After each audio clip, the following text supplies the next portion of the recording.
Thanks for joining us on the Activate and Illuminate podcast with Mel. I'm your host, Mel, and together we are going to be hearing some stories of ordinary people doing a little bit of extraordinary things. Now, whether they've pushed their bodies to extremes, whether they've had personal challenges that they've overcome, you're going to want to hear their stories.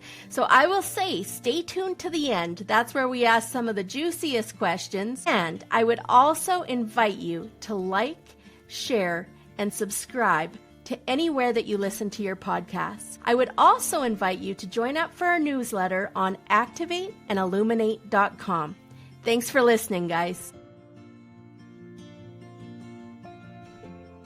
Hello, thank you for being here. So today we are speaking with a lady named Ashley.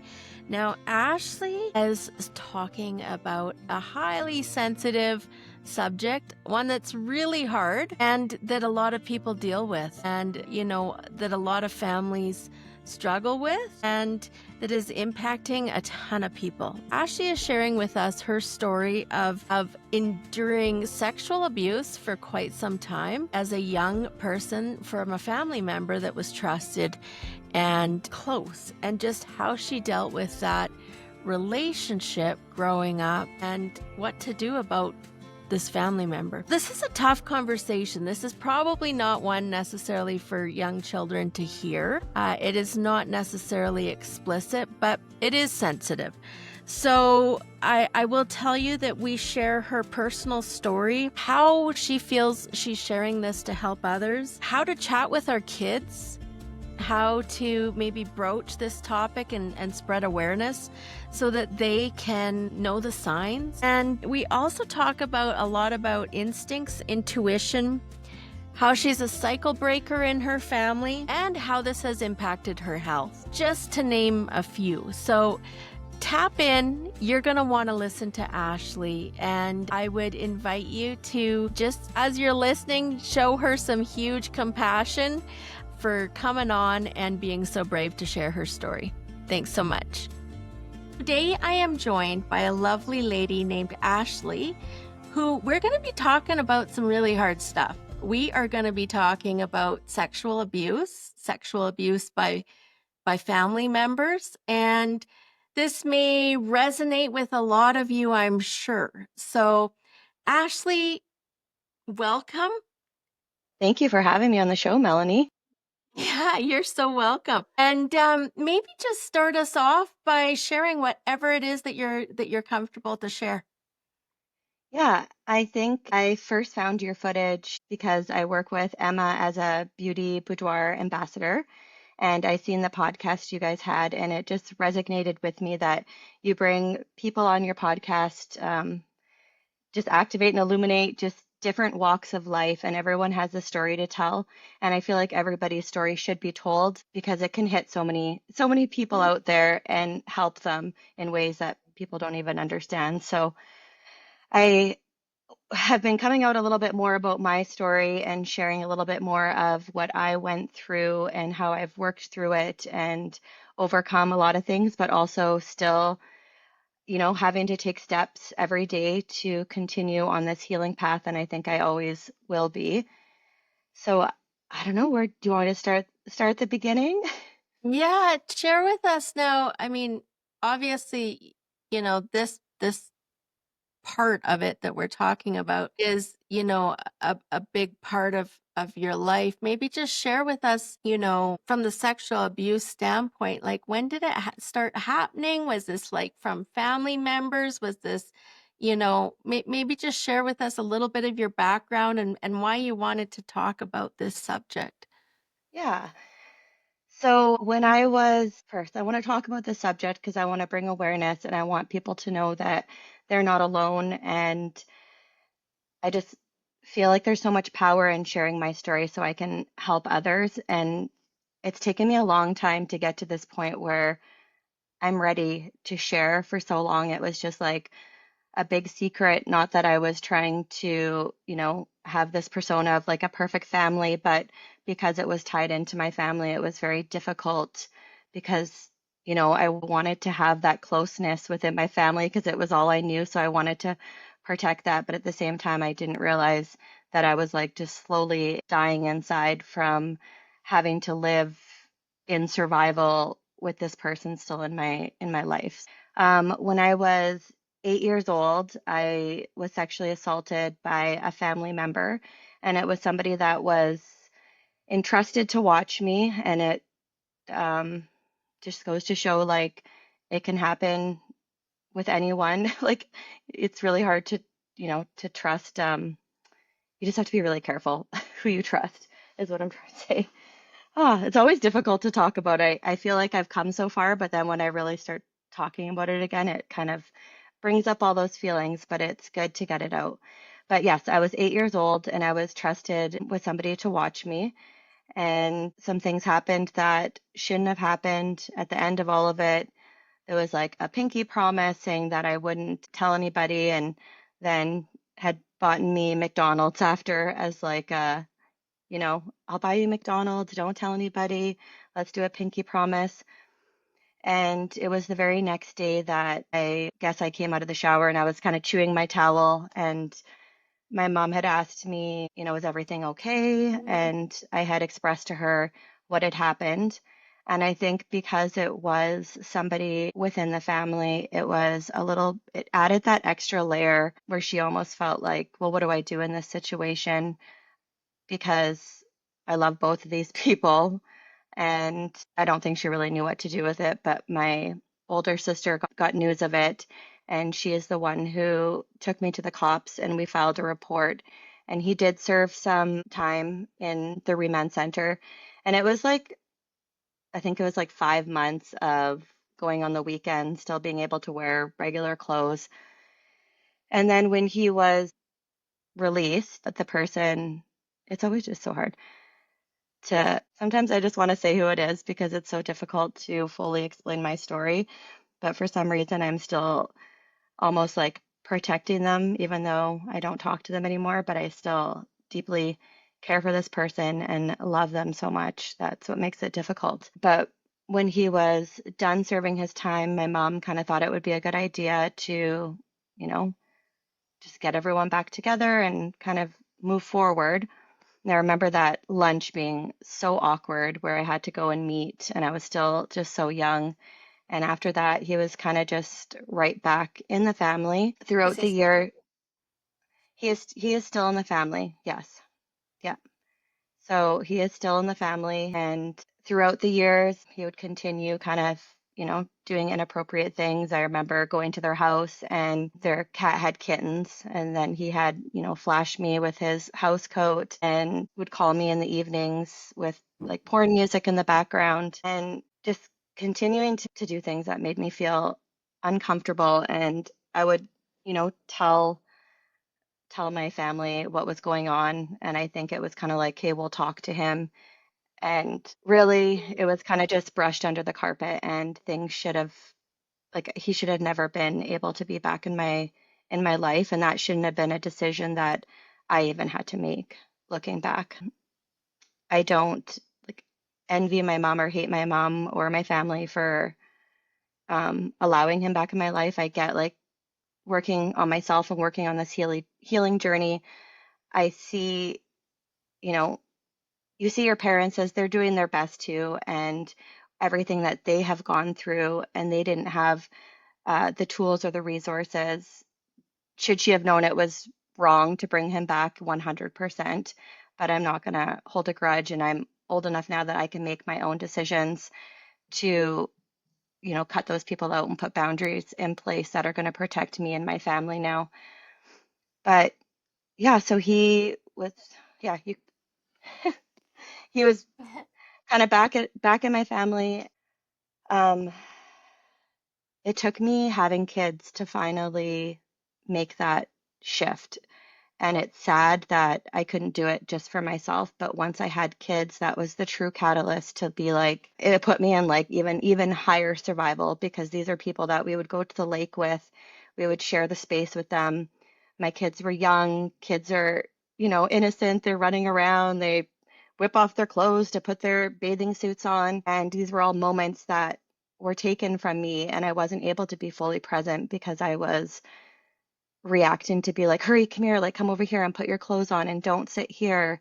Or if I had to go to the bathroom, I'd make sure my husband, was watching them. So just living this way for so long, it was difficult. But once I had kids, I knew that something needed to change, and it wasn't only about keeping myself safe and protecting me, it was also about protecting them and my marriage. Yeah. Well, thank you for giving us a glimpse of that. hmm Did you know it was abuse as a child? Like, did you always know? You know, my mom used to let me listen to these discs. You try and teach your kids about what's right and what's wrong. And I remember there was a disc like, all you got to say is no. And yeah, I knew it was wrong. When somebody, asks you to take a shower and you don't want to shower and then completely undresses and comes in there with you and proceeds by asking you if you want to, touch them. And yeah, I knew it was wrong. I was 8, and I think yes, I definitely Just knew so it you was know, wrong. that question hmm was in no way saying that, that you did anything wrong or that you should have done anything different. No, No, but I think we have to bring awareness to our kids for sure. yeah, And this is why I'm so open to talking about it, is because our kids, we need to be going, not like, scaring them, but we need to let them know, like, our private parts are our own and you have yours, and nobody should be touching them or seeing them. And we really need to go over all the safety precautions and teach them kind of so that they do feel comfortable telling us, which I did do the right thing, which was tell my mom. And unfortunately, it was handled in the right way that my sister went and reported it, but not handled in the right way that this person was brought back into my life. Yeah. has he gone on to have children? Yes. Yeah, Yeah. Yeah. And that was another really hard thing to wrap my head around, because it makes, you know, yeah, I I always worry, but yeah. yeah, one kid, older now, but again, I can only carry so much on my shoulders, right? And I think I carried everything for so long trying to keep the peace and keep my family together, and I broke. Do you, is there anything that you wish would have been done different? Would have been like, is there anything that you wish people would know so that they could handle situations like this differently? Yeah, I think now having my daughter, and she's the exact same age that I was when I was sexually assaulted, I look at it in a different light. I used to see myself at that age and think like, you could have done more, or like, not that I could have done more, but like now that I see my daughter who's 8, I'm like, she's just so little and she's so innocent. And if anything, like anything was to happen to her, I wouldn't expect her to be able to pack her bags and move out. You know what I mean? Like that would have probably been my only choice at 8, is like, okay, well, I guess I need to leave home. But I don't think he should have been like, I think that should have been a one and done kind of thing. And if, you know, the other person chose to keep them in their life, then I feel like, why couldn't I have had a relationship with her outside of the relationship she had with him? I feel like I was almost like, I don't know, like it's as if I'm the problem. Yeah. So I don't think he should have been brought back into my life, that's for sure. Yeah. Whether it would have torn the family apart or not, like the family that we did have moving forward was just survival anyways. How did it change things with your husband when when you no longer had access to him? This episode brought to you by protandemcanada.lifevantage.com. What if you could turn on your body to work like it was supposed to? What if you could have it remember how to handle toxins, stress, and the environment like it used to when you were young? What if it worked for your pets too? What if this is not about supplementing something that is missing, but activating something that has gone dormant? About actually turning on your body to make these things again. Learn how to activate your body now. Check us out, protandemcanada.lifevantage.com. Like within my relationship, Yeah. Yeah, I can kind of speak on that. So when I kind of had a bunch of health issues going on, and I ended up getting diagnosed with endometriosis, and this was just right in the heat of COVID as well. So I am a people person. Especially when you're in survival, you don't realize that a lot of oh my gosh, the word I'm looking for is, I would just keep myself super, super busy to distract my mind. I had a really hard time sitting still or relaxing. So I would just keep myself busy. So COVID happened. I had a health issue and ended up getting an operation to get that resolved the best it could, because endometriosis is also something that unfortunately isn't something you could heal from. It's with you for life. But after I had that surgery, I started just going downhill, and I didn't realize I was, I feel like, having like panic attacks all day, every day. I was losing a ton of weight, and I was still like eating the most I could, and the weight was just falling off. And I also couldn't sleep. Like I was up all night, just my brain would not shut off. And that's when I started going to talk to a psychologist and well, it was uh, yeah, psychologist. And she's like, maybe it might be a good idea to, go on some anxiety meds and just bring you down a little bit. Because she kind of explained it that you are like at the top of the mountain right now, and this will just bring you down a little bit so that you can actually start to incorporate some of these tools that you're trying. But at the time, I was like, this is not anxiety. This is not panic attacks. Like, I thought I was dying for sure. Like I thought I had some sort of health condition that wasn't diagnosed. And I think unless you're like fully in that, it's really hard to understand. Like Nick's family, a few of them have had mental health issues, and I feel like you really need to be in it to have a full grasp of how scary it really is. And so I ended up starting on some anxiety meds, but I was still kind of going up and down, and I wasn't too sure what was going on. I was still kind of focused on more or less thinking it was my health condition. But then once I talked to a psychologist, and he started going into my past and me as a kid, and asked me how school was, and I think he was going to start, going into like ADHD and that kind of angle of it, is when I had let him know that I was sexually assaulted and that this person is still in my life. And that's when he's like, you are suffering from PTSD. And if this person is still in your life, there is absolutely no way you can heal, because you're constantly just being reactivated every time you see him. And that's when I realized how much of an effect it was truly having on me. I think for so long you kind of push those feelings down and down, and you don't realize how much it's affecting you because you're trying to just, please everybody else around you. But there was just no more hiding it anymore. It was showing through on the outside. So that's when I knew that I needed to make big changes and cut this person out of my life. And I knew that once I cut him out of my life, that I would unfortunately lose somebody else that I wanted to have a relationship with. So I kind of did it on the down low for a little bit without them knowing. But then I finally had to have a conversation with her. And the last time I seen her was at my dad's funeral, and she wouldn't even hug me. And we haven't talked for 2 years. So that part of it has been difficult because I feel like it wasn't my fault, and I feel like by cutting me out, I almost feel like, yeah, like that, like I'm the problem. But the more work I'm doing on myself, I realize that that's not the case at all, and I've done nothing wrong. But with me and my husband, oh my goodness, like 2 years later, it's finally like life is just getting easier.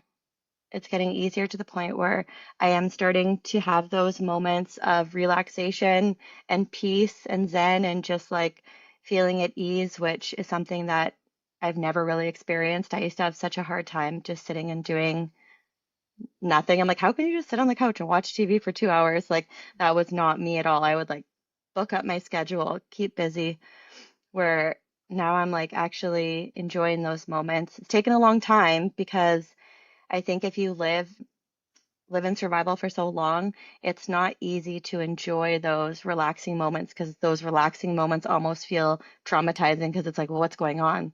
Like, even if me and my husband would be driving and, there wouldn't be a conversation going, I used to say stuff like, well, why aren't you talking? Are you mad at me? What's wrong?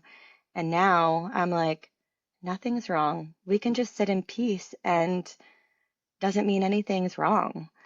So I'm starting to just have more of those feelings or, going to the lake and letting my kids have free range, knowing I don't have to just, keep a watch on them because I know that there's somebody there that could potentially, flash them at any minute or it's just, yeah, Yeah. yeah. I think because of the sexual assault, it bled out into so many different areas of my life. And I've been with my husband since we were 14. So we've grown together for a long time. And the one thing that I do feel really guilty about is just the fact that kind of what my mom did to me, I kind of did to my husband, which was here's all this information. This is how much it hurt me, but don't do anything with it, Mm. when really I should have let him speak up for me and protect me, and we should have made changes a long time ago. And that's why I want to share my story with people, is because I don't want them to have to wait as long as I did to realize that you can make changes and it can get better and that you matter. Yeah. I'm going in so many different directions, but it's definitely brought in like jealousy into my relationship. Like my confidence was, I might have looked confident from the outside, but I definitely wasn't on the inside. I had zero trust, like for myself. Like even when people say like, "Oh, I'll just go with your gut instinct," I'm like, "Ooh, what is that?" I don't like my gut lays within everybody else, and I was constantly, decision fatigue was a real thing. I always had a hard time making decisions, even if it came to like going to a restaurant to order food, but not realizing any of this had to do with like being in survival and the sexual assault. Like it's all tied in together. But definitely, yeah, decision fatigue, seeking reassurance. Even when it came to cutting these people out of my life, I swear I could have 20 people lined up and all of them could say, you're doing nothing wrong. Like, you're making the right decision to protect you and your kids, and you need to move forward with this. And I still was like, is this the right decision? I don't know. Whereas now, gosh, starting to like trust myself and believe in myself and know that I can make the hard decisions. And if I do make the wrong decision, it's okay. Like Yeah. we're all human. Yeah. So, So has this bled into other areas as well? Like you trusting yourself for this decision, one of the hardest decisions of your life. mhm. Have you been able to trust yourself more for other things as well? Yeah, 100%. And I think it plays into also like I joined yogas on Monday night. So I've been doing yoga every Monday. Wanted to prove to myself that I could learn choreography. So I joined a hip hop group. It's a bunch of us in our late 30s, early 40s. And I That's truly great. just wanted to be like, you've doubted yourself for so long. And now you're going to prove to yourself that you are capable and you're going to take messy action because it doesn't need to be perfect and even like move past that perfectionism and just stop being so indecisive. So showing up for myself to yoga, showing up for myself to my hip hop classes is just gaining that trust from within that I can show up for myself and I can do this. And even with my husband, he'd call me after work and I'd instantly be like, "What's wrong?" And he's like, "Nothing. I just wanted to tell you like I'm on my way home." Whereas I would always go straight to the negative and think worst case scenario. And just to be able to let that go is just like amazing. Like, don't get me wrong, I still have my moments, but it's gotten so much better that I'm just not worrying as much. I'm starting to just kind of trust the process and trust myself. And that's why working with Emma too has been so important, is just building that confidence from within and Yeah. knowing that even if you are a sexual assault survivor, like you still deserve to be beautiful and you matter too. Just because you're sexually assaulted doesn't mean you're broken and you can't be proud of yourself or confident. Yeah, that's great. Yeah. Great wisdom.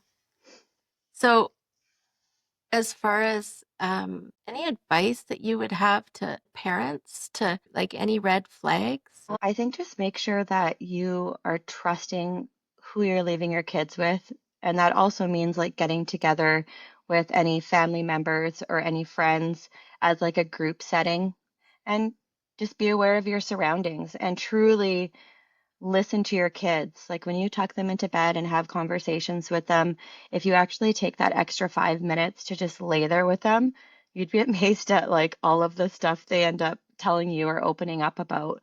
So, and now coming from where I am in my healing process, probably just also going with your gut, like trusting yourself. If you have a feeling that about somebody and you're just unsure, then you need to, make that step. I think even in my group of parents at the school, there's been this discussion now, and everyone is on the fence about having sleepovers. And I 100% agree. You really have to be able to trust the parents or, the house that you're going to leave your kid in, and make sure that you're talking to your child and you're telling them what's right and what's wrong. And there are some books out there you can get that are also really great just to slowly introduce it into their lives about, yeah, just teaches them around that area. Yeah, for me too. Also, like, got to be a little bit aware of older siblings too, because I think, like, for me, I have a few friends that I'm okay with my kids going to sleep at their house, but for me, I think one of the triggers comes into if there is an older sibling. That's where it makes me a little bit nervous too. But I think everybody's different, and you just kind of have to go with your gut. But if something doesn't feel right, then just don't do it. Yeah. Mhm. So what types of things are you doing for yourself that are exciting you about your future?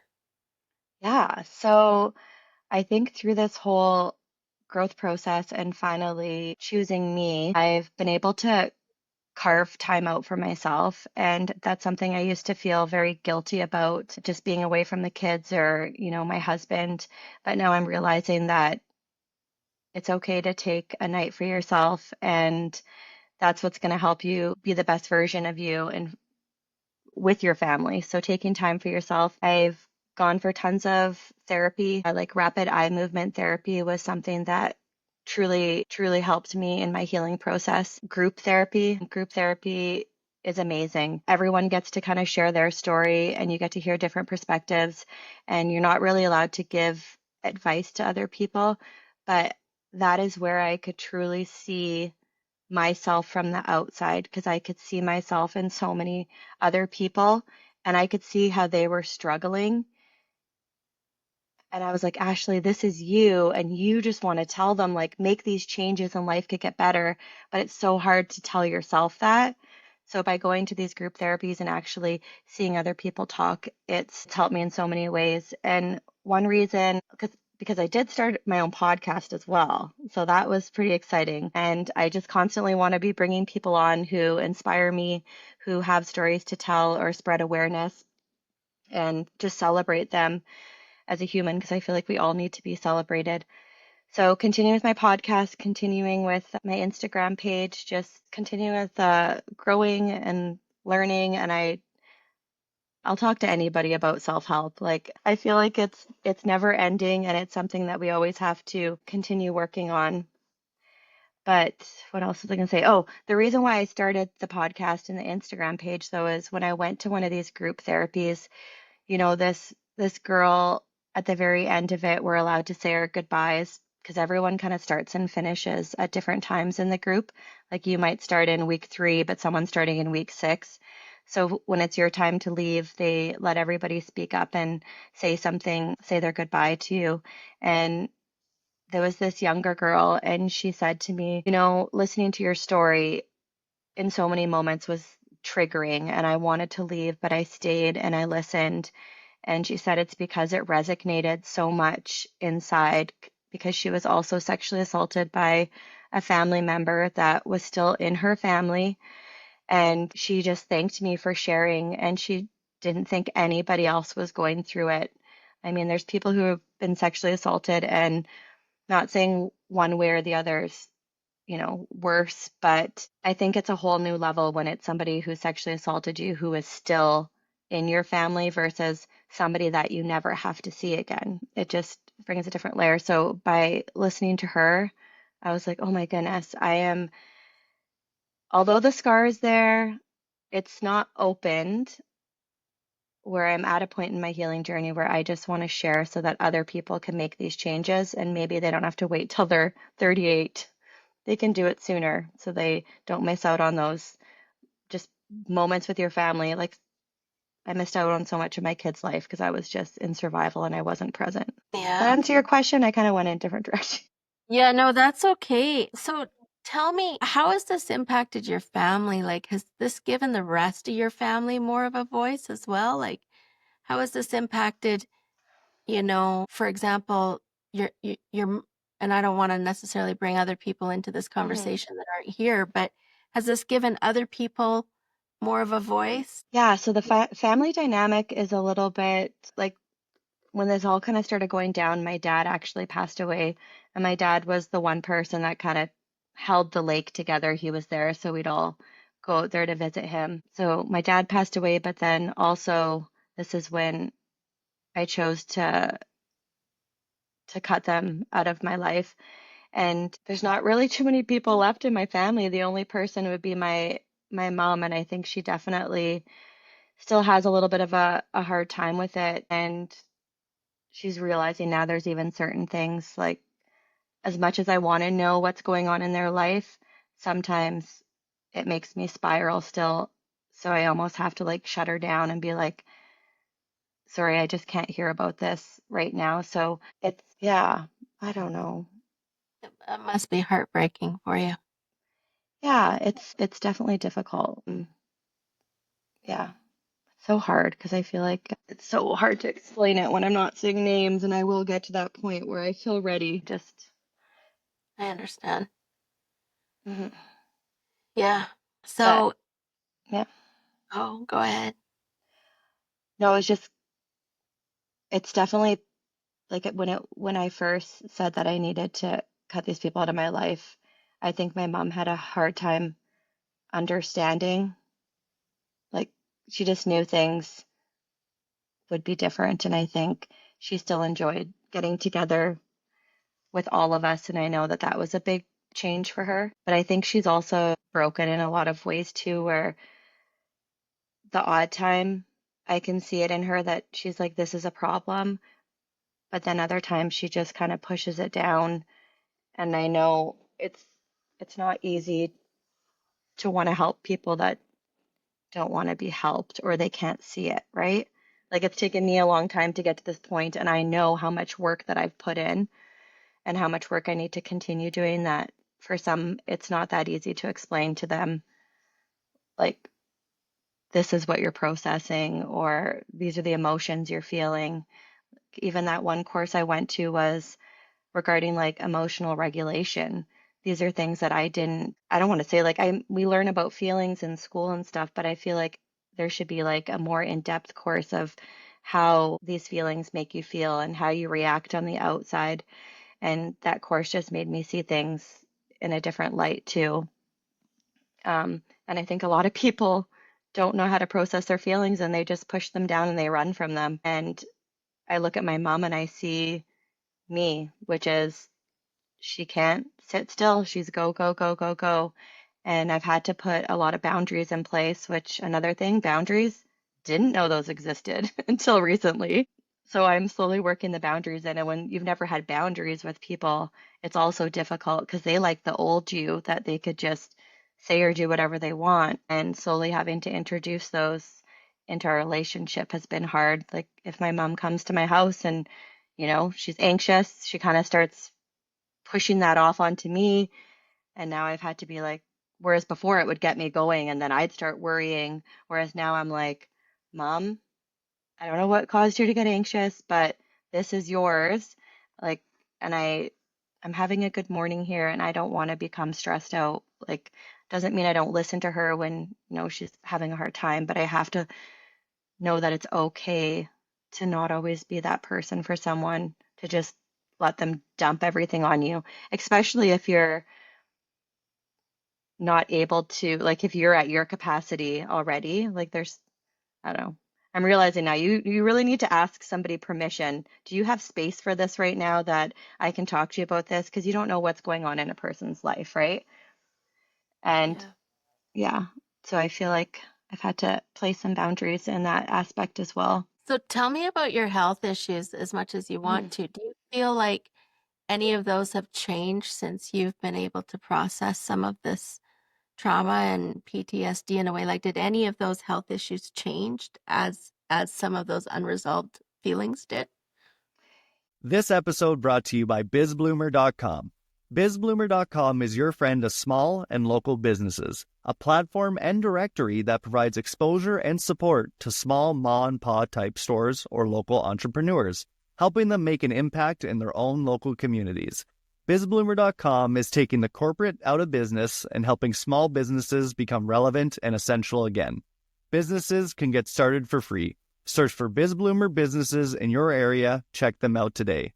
BizBloomer.com. That's BIZbloomer.com. Yeah, I think when I was at my worst, I did have endometriosis and a cyst that erupted, but my pain in my body was like intense. And it was like pain in my stomach. I had a lingering headache, like rashes, like you name it, I had it, muscle spasms. And as soon as I started going for that rapid eye movement therapy and truly getting the help I need and cutting this person of my life, a lot of those things have lifted where now I'm at the point where it's manageable. Like if my stomach from the endo is bugging me, I can, lay down with a heating pack and calm my mind and I can get through it. Whereas before it was like all day, every day, take me to the hospital, something's wrong with me, wasn't sleeping, where now like I've been sleeping well, like so many things have changed.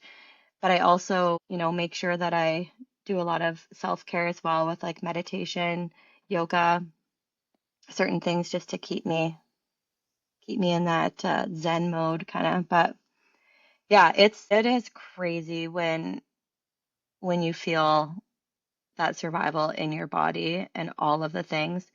Obviously, get checked out by like a health practitioner first to make sure there isn't anything else going on.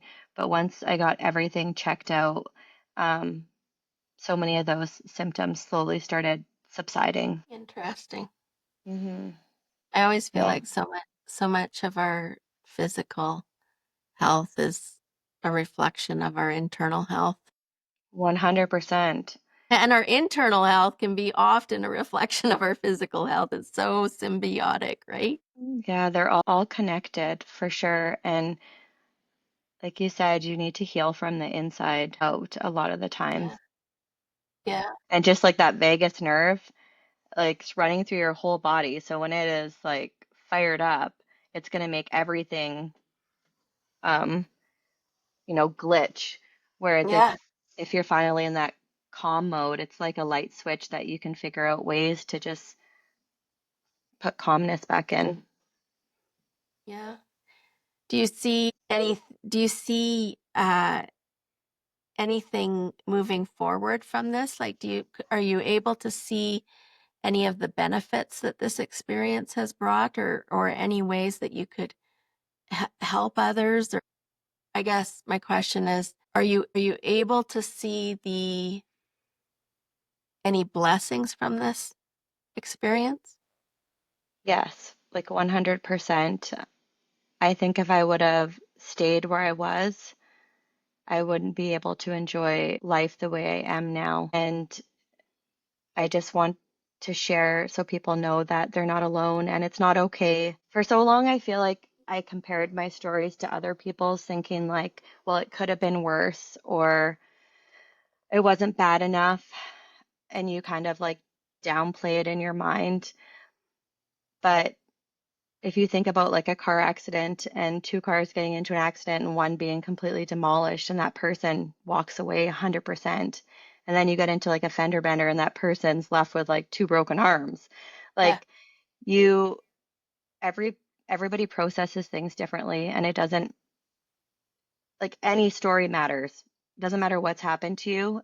Um, it it matters, and I think when you get to a point where you can speak about it, it just helps bring community and people together because what you're saying, you don't realize how much it's truly helping people. I've had so many people open up to me about being sexually assaulted and they felt safe to share their story with me. And that's truly what I want. I just want people to know that they're not alone and it's not an easy thing to go through, but you can do it and life can be better and don't wait because you care about somebody else's feelings. Like do it for yourself, do it for your family and make those changes. I see like my husband and my two kids and sometimes I feel like everyone has this like big family outside of it and we're just truly trying to make our little tiny unit like the best family it can be, like, things that we didn't get as kids. And yeah, I don't know. Yeah. I was reading this thing a few days ago talking about different generations and the generations of like say that if you were born from 1950 to 1970 and then 1970 to 1990 Hmm. and these different roles that we have and in there were the people that came to break the cycles, Hmm. right? And so in your family and in this story, when I listen to what you're talking about, like you were that cycle breaker that was able to do it. Like nobody was able to do it before you, right? So like Hmm. that that's a huge role, Ashley. Thank you for saying that. Responsibility. Yeah. Means a Huge lot because that is, at the end of the day, I can look back and think that, yeah, I was that person to change generational trauma. And if that makes my life for my kids better, then I've made a difference. Or in other families. I get what you're saying, and I see a ton of posts about this. Is like, they're pouring water from one cup to the next, and the first one is like black water, and they yeah. slowly keep pouring it. And at the end, it's like clear, and it's like you don't notice. And even when I look at my mom, and I was having a conversation with her a couple weeks ago about her childhood and things that she had to go through, and it was way worse than my childhood. So if Yeah. I think about it, she still did her best and it did get a little bit better in certain ways. It Yeah. might not be something as extravagant as me, putting a line in the sand, but I think slowly if we just all keep moving in that direction, it'll just get better for the generations after us. Because it's really sad watching some families stay in that same unhealthy cycle. I mean, my dad was an alcoholic, and it doesn't mean that I'm going to be an alcoholic. And when people use that as their excuse, well, my parents did this. Well, I think you have your own decisions to make, and you can learn from them too. It doesn't mean you have to be like them. Mhm. Yeah. And and probably, some of those health issues and stuff that you were experiencing and that PTSD in your body. I was actually listening to something talk about children of alcoholics and how it is just that stress response is so normalized. Mhm. Yeah. And I focus a lot on like the sexual assault in my case, but there's so much other stuff in my childhood too, like with my dad drinking. And I think that's also why I was kind of like a target because I was vulnerable. My mom worked the night shift and my dad was drinking, and then they were kind of going through a separation and he wasn't home. So that's why I was asked to be babysat. And it's like I was already broken and coming from this family. And then I was almost like just one more, like, I don't know, just, I was already just, I don't even know what I'm trying to say. Yeah, that's I was okay. already so broken, and then it's like just throw that into the mix of it, and it's just not fair. Maybe if I was in a different environment, it wouldn't have happened. Or if what if everything was on purpose and you actually came Yeah. here Mhm. to break these cycles Mhm. and so that future generations Yeah, it So, was, right? Like it sounds like you're breaking a few cycles, not just one. yeah, very true, very true. Yeah. Yeah. And that's kind of the direction that I'm taking it. Sometimes when you're going through those hard times in your life, once you're on the other side, you can look back and you could be like, this was meant to happen this way for a reason, even though it was so difficult at the time. But you can see the light in it and where it's taken you today. Like, I wouldn't be on this podcast talking to you. I wouldn't have met Emma.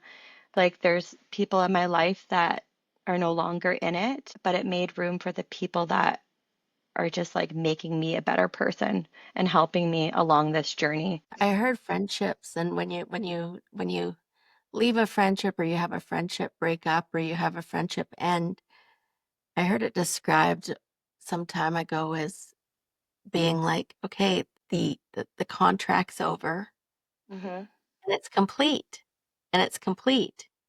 Yep. And it's like this idea of like all these things having to stay the same and having to be with somebody and be a friend with somebody because we've known them since they were whatever. Sometimes those are just complete. And good for you for like recognizing when it's complete. Yeah, and another saying that I like as well is like people are sometimes are just in your life for a season. They're just Yeah. there to show you or teach you something or vice versa. And maybe they'll be back in it, maybe they won't, but it was there for a reason. Yeah. Yeah. Yeah. And I think even with, the person that's no longer in my life, as much as I want a relationship with her, maybe one day that'll happen and it'll be meant to be. But I also feel like I've dreamed up this perfect relationship because I've seen other people and families have it with their siblings, and maybe it was just never there to begin with, and I have to accept that, and maybe it'll be there later. Yeah. So, would you call yourself spiritual or a faith-based person, or would you Yes. say that? Yeah. So is that where you feel like you get your strength from? When my dad was not doing well, I started to go back to church by myself on Sundays. And I've always envisioned myself like that's one thing I remember as a kid when I was like before I was sexually assaulted or anything was, the odd Sunday we'd go to church as a family. And I've just always wanted that in my family, just to be able to dress up, go to church as a family, have that community around you. And when my dad passed away, I started going religiously on Sundays again by myself, just drive the nice drive in the morning, listening to the word, and then every time I leave, just feeling more empowered and feeling like I can take something they had said out into the world and help other people. I feel like that's what like fills my bucket is just, helping other people. But my family has been like they've come the odd time. My daughter started Sunday school, and I definitely feel like you need to have some sort of higher power because in those moments of loneliness where you feel like you have nobody, you could just kind of talk out loud, or you could see the numbers on the clock line up to 111 and you're like, "Oh, that's an angel. That's my dad coming to say hi." It's like if you spin it around and look at it like things are meant to happen for a reason, and maybe it's the one working above, or maybe everyone believes in, just the vibrations or the energy, like all of this stuff together makes such a huge difference. Even being in my new work environment, like the energy is so wonderful and it just leaves you feeling at peace inside. But yes, I want to continue going to church. When I actually left work that day, when I was like, something's wrong with me and I didn't know what to do, first thing I did was go to that parking lot and I called the church to talk to my priest because he's the one who married us and I've been pretty close to him. But I just said, like, I'm so lost. Like, and it's funny, it takes people sometimes to get at their worst to turn to something higher. But I feel like once you do, or you don't even have to get at your worst for it to happen, I still feel like you need something bigger. What do you think? Yeah, You? 100%. I was never really in too much of a religious background per se, but Hmm. I always felt, um, I always felt protected, always felt there was a lot of we were exposed to different viewpoints. We had people in our family that were religious. We had people in different families that weren't. But what I saw was that, a sense of community and a sense Mhm. of believing in something, regardless of what it is, brings people together and, creates a family culture that there's nothing wrong with. Yeah, when I was off work for that year, just trying to figure everything out, I joined a Bible study, two of them, and it was so nice just having that community and those women, and some of them were older and they were so knowledgeable and they have all this, like, sometimes you don't even walk away with like the word of God itself coming from the Bible, but you walk away from the word of somebody else within the group and they tell you that one thing that you can hold on to and take out into the rest of your life and it's helped you. And that was another thing. Like I doubted. I'm like, I'm going to go there and I'm going to try and read these verses out of the Bible and what if I say a word wrong? But I was like, I'm just going to just do it. You don't and I really enjoyed it. And so many Yeah. things from the Bible too, you can relate it to real life. Mhm. So, Yeah. yeah. Well, this has been a lovely chat, Ashley. I Mhm. am so grateful that you, in candid openness, shared your story because I really feel like so many people, this happens to so many people, Mhm. and most people have a hard time talking about it or might filter where they talk about it. But Mhm. I feel like if this has happened to you or, to other people around you, the ability to have an open, candid conversation is very hard for some people. And I'm sure that even just listening to your story and you talk about it with such just pure sharing and I think it's gonna help some people out there. Yes, I hope so. That's why I'm doing it. I just want everyone to know. And I have a Instagram page at Ever Healing Journey. And if you ever, feel like you just need to connect, I'm always there. So, Well, yeah. thanks so much. And we will throw all of your links into the show notes so people will be able to contact you. So anyone that's listening that this has resonated with, reach out to Ashley, connect with her. And yeah, this is what I love about a podcast is just being able to bring light to areas where maybe there haven't been before. And I think this is one of them, child sexual. I think there's so many different ways that we could go down with this topic, but I thank you for sharing your story. Yes, thank you so much for having me on. And I Yeah. hope it does resonate with a lot of people. And yeah, you're not alone. I see you, and we can all do this together. Oh, Break in those generational traumas, right? well, thank you so much.